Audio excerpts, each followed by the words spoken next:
కేంద్ర రైల్వే శాఖ కీలక ప్రకటన. ఈ ఏడాది మరో 12 వందే భారత్ స్లీపర్ రైళ్లను ప్రవేశపెట్టినట్టు తెలుస్తుంది.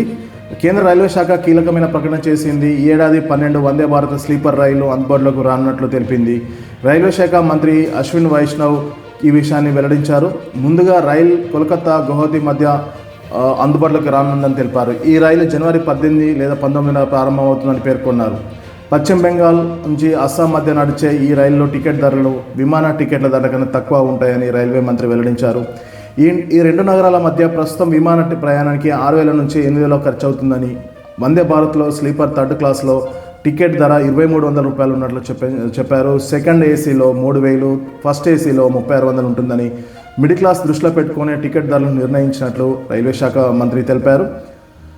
6 నెలల్లో 8 రైళ్లు రెడీ అవుతాయని చెప్పారు కేంద్ర రైల్వే శాఖ మంత్రి. ఈ ఏడాదిలో మొత్తం 12 రైళ్లు అందుబాటులోకి వస్తాయని పేర్కొన్నారు. 11 third AC, 4 second AC, 1 first AC పెట్టెలుండే ఈ రైల్లో మొత్తం 828 మంది ప్రయాణికులు చేయవచ్చు.